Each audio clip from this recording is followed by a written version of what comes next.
Welcome to Student Study YouTube channel. Enjoy today's topic in this video, and if you understand it then like the video and subscribe channel. आज का हमारा chapter है kinematics, जिसमें हम motion के बारे में पढ़ने वाले हैं। मोशन बेसिकली क्या होता है? The change in position of a body with respect to observer with time, यानी कि किसी ऑब्जर्वर, किसी देखने वाले की नज़र से अगर कोई बॉडी एक जगह से दूसरी जगह पे मूव कर रही है, यानी टाइम के साथ अपना प्लेस चेंज कर रही है, तो उसे हम मोशन बोलते हैं। जैसे कि अगर हम लोग कोऑर्डिनेट्स में से ड्रॉ करें तो ये एक्स एक्सिस है हमारे पास, ये वाई एक्सिस है, तो यहाँ पर डिपेंड करेगा हम 1 डायमेंशन मोशन की बात कर रहे हैं, 2 डायमेंशनल की या 3 डायमेंशनल मोशन की बात कर रहे हैं। जैसे मान लो एक बॉडी का ये पाथ है मूव करने का, इनिशियली वो यहाँ से यहाँ तक मूव कर गई है, तो ये कोई पॉइंट था P1 था जो x1, y1 कोऑर्डिनेट थे, उससे P2 x2, y2 पर वो मूव कर रही है। तो हम लोग उसका डिस्टेंस लेते हैं ओरिजिन से। ओरिजिन से पहले वो यहाँ थी और बाद में वो यहाँ पहुँच गई, तो ये उसका पाथ है जो उसने ट्रेस किया है। ये मोशन का डायग्राम है। मोशन हमारे पास 4 टाइप के बेसिकली हो सकते हैं। उसमें से सबसे पहले है हमारे पास ट्रांसलेशनल मोशन। ट्रांसलेशनल का मतलब होता है कि सारी पार्ट्स जो है वो लीनियर मोशन करेंगे। ट्रांसलेशन का मतलब बेसिकली लीनियर होता है, यानी जैसे या तो सिर्फ एक्स डायरेक्शन में मूव करेंगे, सिर्फ एक्स में मूव करेंगे, या सिर्फ वाई में मूव करेंगे, या फिर सिर्फ जेड में मूव करेंगे। ठीक है, यानी 1 डायमेंशनल मोशन होगा और एक ही पाथ पे होगा। जैसे कि एक इंसेक्ट अगर चल रहा है स्ट्रेट लाइन में, तो उसका एग्जांपल हो जाएगा ट्रांसलेशन मोशन का। इसमें सारे पार्ट्स सेम लीनियर मोशन कर रहे हैं। सेकेंड हमारे पास होता है रोटेशनल मोशन।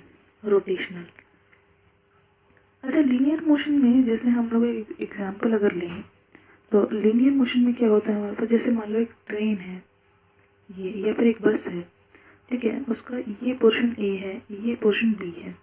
जब वो यहाँ से यहाँ मूव कर जाती है इस जगह पे, तो क्या हुआ, ए यहाँ आ जाता है, बी यहाँ, तो ए ने जितना मूव किया, मान लो एक्स डिस्टेंस मूव किया, तो बी ने भी एक्स ही डिस्टेंस मूव किया। तो लीनियरली उसका हर पार्ट, उस बॉडी का हर पार्ट उतना ही मोशन कर रहा है जितना कि कोई और पार्ट। ए बी या बीच में मान लो यहाँ सी होता, तो सी ने भी उतना ही मूव किया है एक्स डिस्टेंस, तो इसे हम बोलते हैं ट्रांसलेशनल मोशन। ठीक है, उसके बाद सेकेंड है हमारे पास रोटेशनल मोशन। रोटेशनल मोशन कैसे होता है, जैसे कि मान लो हम फैन का एग्जांपल लेते हैं। एक फैन जब रोटेट करता है तो उसमें सब पार्टिकल का सेम डिस्प्लेसमेंट नहीं होती जो इसमें हो रही थी। जैसे कि इसने तो छोटा सर्कल, ये पार्ट है मान लो, तो इसने छोटा सर्कल कवर किया है, और लास्ट वाला पार्ट है उसने बड़ा सर्कल कवर किया है। इसका मतलब डिस्टेंस तो सेम नहीं चला है, पर कुछ तो सेम है। वो कुछ सेम क्या है? एंगल, एंगुलर डिस्प्लेसमेंट सेम है। इसमें लीनियर डिस्प्लेसमेंट सेम थी, यानी एक लाइन में जो डिस्प्लेसमेंट हुई वो सेम थी, बट इस केस में एंगुलर डिस्प्लेसमेंट सेम है। मतलब कि इस पार्ट ने यहाँ से यहाँ तक आने में, ये बेसिक मान लिया, यहाँ से यहाँ तक आने में मान लो ये 30 डिग्री का एंगल ट्रेस किया है, तो सिमिलरली इस पार्ट ने भी यहाँ से यहाँ तक आने में 30 डिग्री का ही एंगल ट्रेस किया है। तो एंगुलर डिस्प्लेसमेंट इनकी सेम है। तो जब एंगुलर डिस्प्लेसमेंट सेम होती है हर पार्ट की, उसे हम बोलते हैं रोटेशनल मोशन या फिर एंगुलर मोशन। बेसिकली एंगल जो उनका सेम होता है, एंगुलर डिस्प्लेसमेंट सेम होती है, इसमें लीनियर डिस्प्लेसमेंट सेम होती है।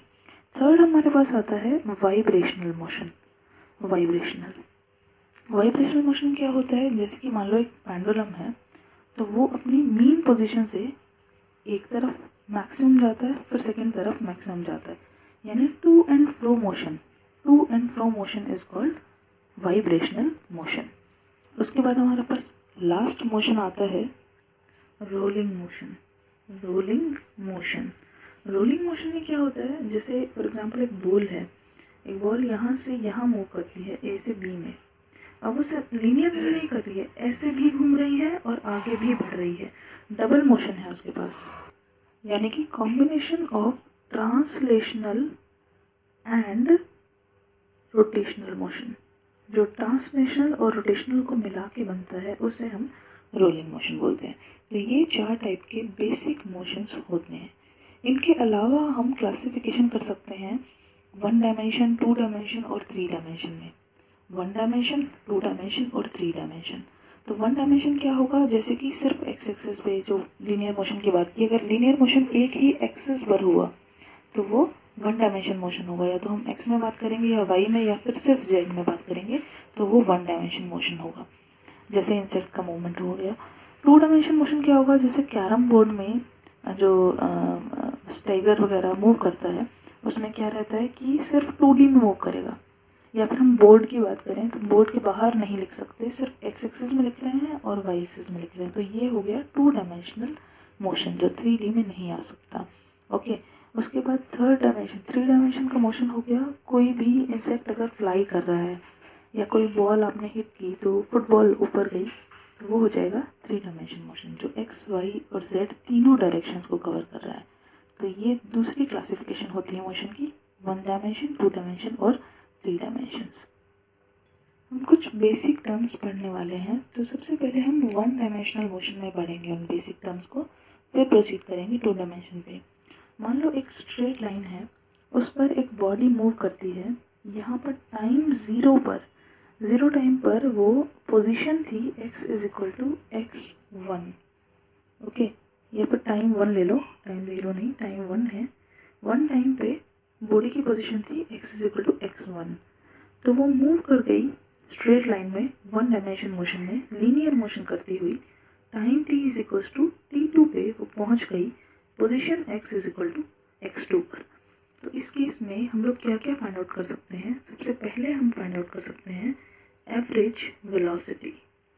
वेलोसिटी की टर्म हम जानते हैं क्या होता है velocity, change in displacement with respect to time. Similarly average velocity होती है total displacement upon total time. कितने टाइम में कितने डिस्प्लेसमेंट कवर की। तो टोटल डिस्प्लेसमेंट यहाँ पर हो जाएगी x2 माइनस x1 और सिमिलरली टोटल टाइम हमारे पास आ जाएगा t2 माइनस t1। या फिर इसे हम लिख सकते हैं चेंज इन x यानी del x divided by change in time which is del t। तो एवरेज वेलोसिटी हमारे पास हो जाएगी एंटायर मोशन में जितने डिस्प्लेसमेंट की डिवाइडेड बाय जितने टाइम में उसे कवर किया, उसे हम एवरेज वेलोसिटी कहते हैं। इसी तरीके से हमारे पास एक टर्म और आती है जिसका नाम है इंस्टेंटेनियस वेलोसिटी। इंस्टेंटेनियस का मतलब होता है किसी एक पर्टिकुलर इंस्टेंट पे, जैसे मान लो इस जगह जब बॉडी थी तो उस पर्टिकुलर इंस्टेंट पे उसकी वेलोसिटी कितनी थी, उसकी स्पीड कितनी थी, उसे हम बोलेंगे इंस्टेंटेनियस वेलोसिटी। इंस्टेंटेनियस वेलोसिटी को हम डिफाइन कैसे करते हैं कि velocity is equal to, instantaneous है ये, limit of delta T tends to 0 delta x by delta t. इसका मतलब क्या हुआ कि इस वेलोसिटी में, एवरेज वेलोसिटी में अगर डेल्टा टी लगभग 0 हो जाए, ऑलमोस्ट 0 हो जाए, मतलब क्या, इतना बड़ा इंटरवल ना कवर करे बॉडी, इतना ही इंटरवल यहाँ से यहाँ तक मूव की, सिर्फ इतना छोटा सा है इंटरवल, इसे हम डेल्टा बोल रहे हैं। इससे भी छोटा मतलब कि लगभग वो 0 हो जाए, एक ही इंस्टेंट की बात कर रहे हैं, दूसरे पे तो जाए ही ना, इसे बोल रहे हैं डेल्टा टी। मतलब वहीं के वहीं बॉडी बस खड़ी है, डेल्टा टी टेंड्स टू 0, तब जो चेंज आया उसके डिस्टेंस में, डिस्प्लेसमेंट में विद रिस्पेक्ट टू टाइम में जो ऑलमोस्ट 0 था, उस वेलोसिटी को हम बोलते हैं इंस्टेंटेनियस वेलोसिटी, यानी कि एक पर्टिकुलर इंस्टेंट पे। अच्छा, तो इसमें हम इसे क्या लिख सकते हैं, इसे हम बेसिकली, क्योंकि ये चेंज इन एक्स और चेंज इन टाइम है, जब टाइम टेंड्स टू 0 है, इसे हम लिख सकते हैं dx बाई dt, मतलब differentiation in x with respect to time, change in x with respect to time. ये हमारे पास इंस्टेंटेनियस वेलोसिटी का फॉर्मूला होता है। उसके अलावा एवरेज स्पीड क्या होती है, एवरेज स्पीड होती है total distance upon total time, total distance upon total time. इस केस में क्योंकि ये लीनियर मोशन कर रही है, तो लीनियर मोशन में तो हमें मालूम है कि हमेशा डिस्टेंस डिस्प्लेसमेंट के इक्वल हो जाएगी, इस केस में स्पेसिफिकली, तो यहाँ पर हमारा सेम आ जाएगा। लेकिन अगर हम एस से लिखना चाहें इसे तो हम लिख सकते हैं del s by del t. अगर ये बॉडी ऐसे वापस आ रही होती, यहाँ से यहाँ गई, फिर मान लो ये वापस आ जाती यहाँ तक, तो डिस्प्लेसमेंट बचा हुआ रिमेनिंग पोर्शन हो जाता है, यानी शॉर्टेस्ट डिस्टेंस हो जाता। तो ये डिफरेंस हो जाएगा एवरेज स्पीड और एवरेज वेलोसिटी में। इस समय total displacement is equal to total distance, इसीलिए हमारे पास सेम आंसर आ गया। उसी तरीके से हमारे पास एक टर्म होती है instantaneous speed. Instantaneous speed instantaneous velocity की ही तरह होती है। तो वो क्या होगी instantaneous speed? Again del s by del t when t tends to zero, यानी इसी चीज़ को हम ऐसे लिख सकते हैं, अगर limit del t tends to zero of del s by del t, जिसको हम लिख देंगे d s by d t. ये हो जाएगी हमारे पास इंस्टेंटेनियस स्पीड।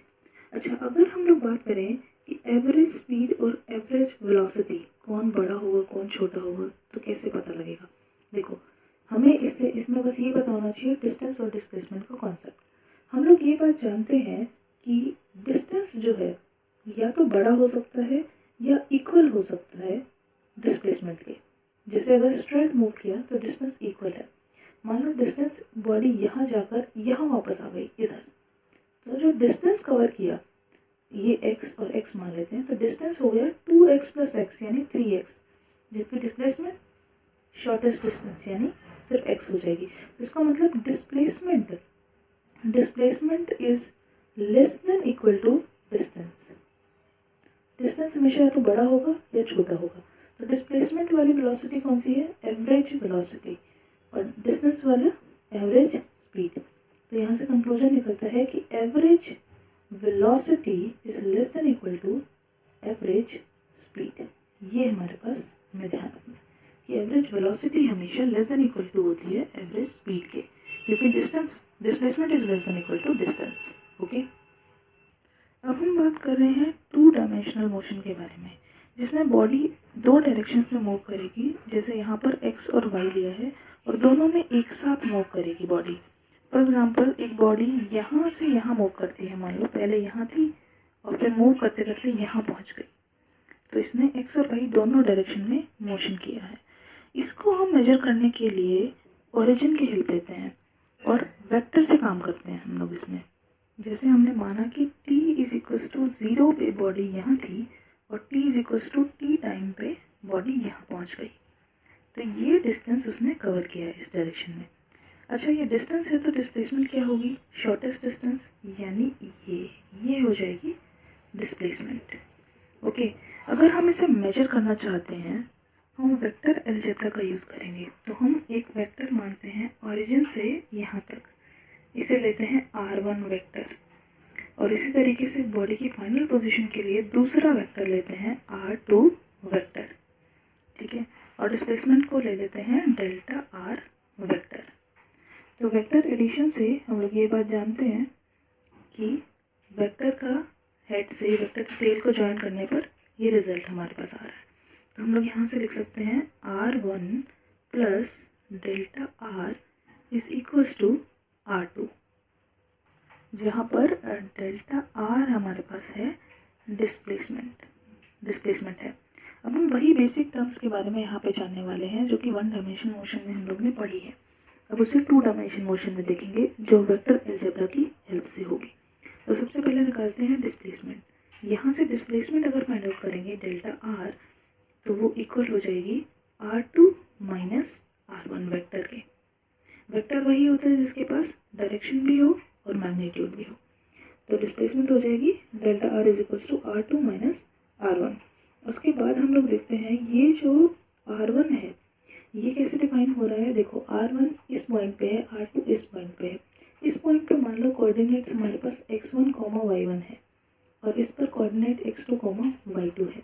तो हम लोग r1 को बोल सकते हैं r1 vector is equals to x1 i cap हमेशा x डायरेक्शन के लिए होता है और j कैप y डायरेक्शन के लिए होता है, ये वेक्टर से आपको पता होगा। तो r1 is equals to x1 i cap plus y1 j cap. Similarly r2 is equals to उसके कोऑर्डिनेट x2, y2 है, तो x2 i cap plus y2 j cap. तो अगर हम डेल्टा आर की वैल्यू यहाँ से बात कर रहे हैं, डेल्टा आर हमारे पास क्या है, R2 माइनस R1, यानी this portion minus this portion.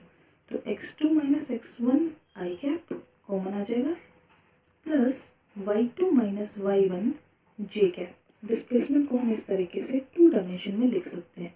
मतलब अगर आपको x1 y1 और x2 y2 की वैल्यू दे रखी हो तो इस तरीके से माइनस करके आपको पता चल जाएगा x डायरेक्शन में कितना है, y में कितना है, वो वैल्यू हो जाएगी डेल्टा आर यानी कि डिस्प्लेसमेंट की।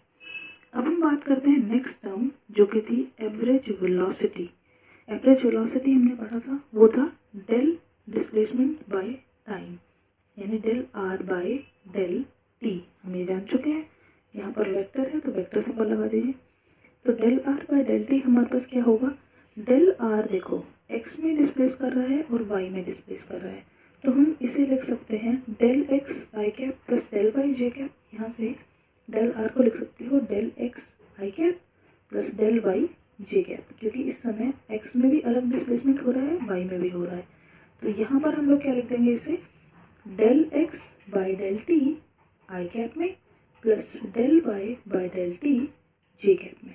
ये हमारे पास हो जाएगा एवरेज वेलोसिटी। अब देखो del x by del T तो वेलोसिटी होती ही है, तो ये एक्स डायरेक्शन की बात कर रहा है, तो यानी v x average i cap plus we y average j cap. ये हमारे पास आंसर आएगा। एक्स वाली डायरेक्शन की वेलोसिटी प्लस वाई वाली डायरेक्शन की एवरेज वेलोसिटी का वेक्टर एडिशन हमारे पास होता है एवरेज वेलोसिटी।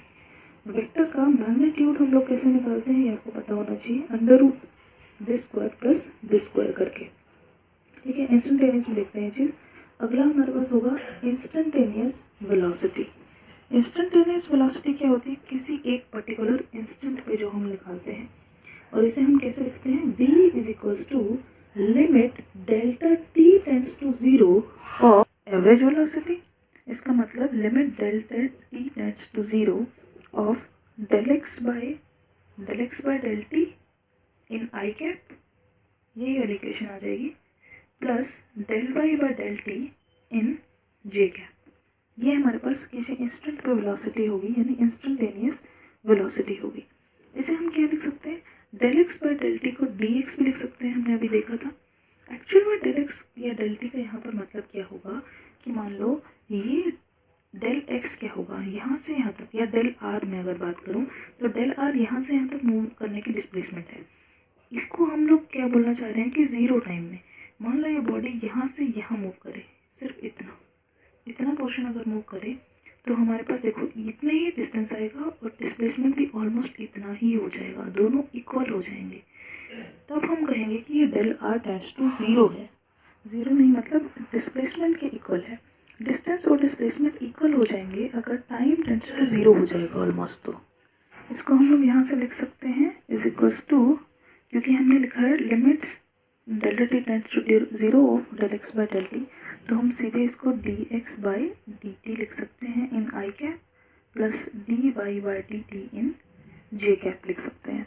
यहाँ से हमारे पास वेलोसिटी इंस्टेंटेनियस वेलोसिटी का आंसर आ जाएगा V X in I cap plus we Y in J cap. ये वेक्टर आ जाएगा। इधर क्या आता है, एवरेज, एक्स का एवरेज और वाई का एवरेज मिला के एवरेज वेलोसिटी देता है। एक्स की वेलोसिटी और वाई की वेलोसिटी मिला के इंस्टेंटेनियस वेलोसिटी हमें देता है। अच्छा, अगर हमें इसका मैग्नीट्यूड निकालना हो वेक्टर का तो हमारे पास क्या आ जाएगा, अंडर रूट ऑफ एक्स वाले का स्क्वायर प्लस वाई वाले का स्क्वायर, ये होता है हमारे पास मैग्नीट्यूड। तो ये मैग्नीट्यूड अपने पास आ जाएगा, या फिर इसे मोड में लिखेंगे तो वही आंसर हो जाता है। तो ये आ जाएगा। अब देखो अगर हमारे पास डेल टी टेंड्स टू 0 है, यानी ऑलमोस्ट टाइम 0 हो रहा है, तो हमने बात की यहाँ से डिस्प्लेसमेंट और डिस्टेंस इक्वल हो जाएगा। अगर डिस्टेंस और डिस्प्लेसमेंट इस टाइम पे इक्वल हो गए, जहाँ पर हम लोग बात कर रहे हैं डेल्टा टी टेंड्स टू 0 पर, इसका मतलब इंस्टेंटेनियस वेलोसिटी भी तो इक्वल हो गई इंस्टेंटेनियस डिस्टेंस के। यानी किसी भी इंस्टेंट पे अगर हम बात करें तो हमेशा टाइम लगभग 0 के करीब होगा, और उस इंस्टेंट पे हमेशा डिस्टेंस डिस्प्लेसमेंट के इक्वल ही होगी, क्योंकि ऑलमोस्ट 0 टाइम की हम बात करें। तो हमें ये बात ध्यान रखनी है कि जो मैग्नीट्यूड है, मैग्नीट्यूड ऑफ इंस्टेंटेनियस वेलोसिटी का, वो इक्वल होगा मैग्नीट्यूड ऑफ इंस्टेंटेनियस स्पीड के। मैग्नीट्यूड को हम मोड में रिप्रेजेंट करते हैं वेक्टर में, तो मैग्नीट्यूड दोनों का हमेशा इक्वल होगा, सिर्फ इंस्टेंटेनियस के केस में।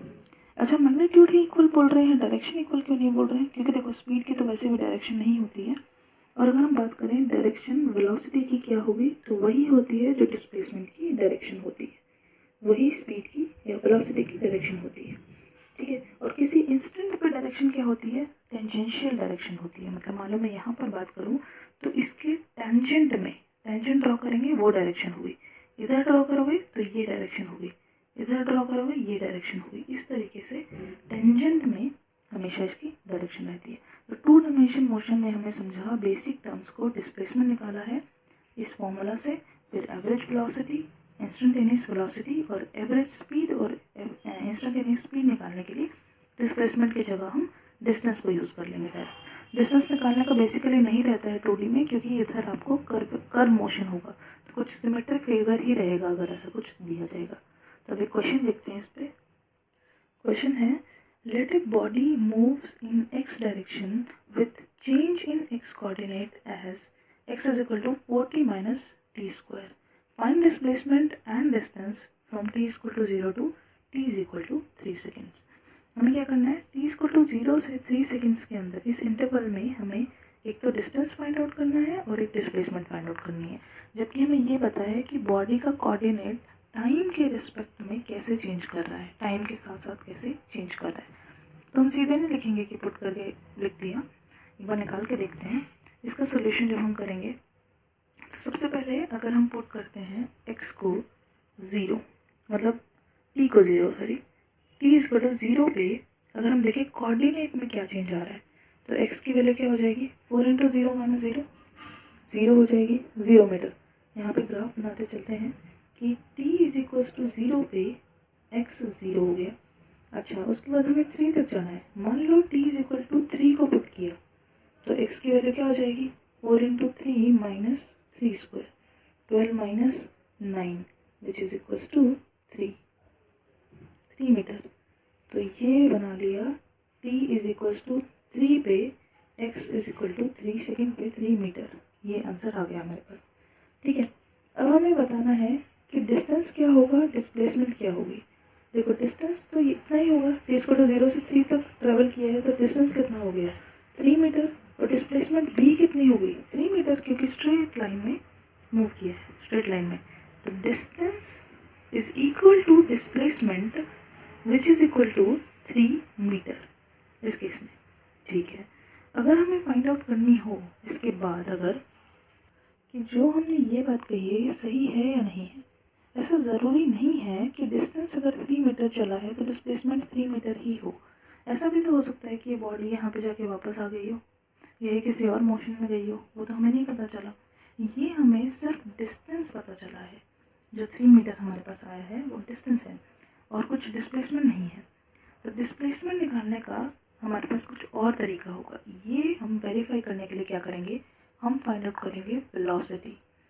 क्यों करेंगे? धीरे धीरे पता चल जाएगा। देखो वेलोसिटी हम जानते हैं क्या होती है, change in displacement with respect to time, यानी dx/dt होती है। dx/dt ये हम जानते हैं वेलोसिटी की अगर हम बात करें तो। अच्छा, dx/dt मतलब हमें x का डिफरेंशिएशन करना पड़ेगा। डिफरेंशिएशन आपको आना चाहिए, नहीं आता तो बेसिक फॉर्मूला हमको ध्यान रखना है कि x की पावर n का अगर हम डिफरेंशिएट करते हैं विद रिस्पेक्ट टू n या t का करोगे तो उसका आंसर हमारे पास आता है, पावर आगे आ जाती है और x की पावर में से एक माइनस हो जाता है, n x to the power n minus 1। ठीक है, तो उस तरीके से हम इसका डिफरेंशिएशन अगर करेंगे dx/dt तो 4t का डिफरेंशिएशन हो जाएगा 4 माइनस 2 आगे आ जाएगा और t की पावर में से 1 माइनस हो जाएगा। ये हो गया हमारे पास 4 माइनस 2t।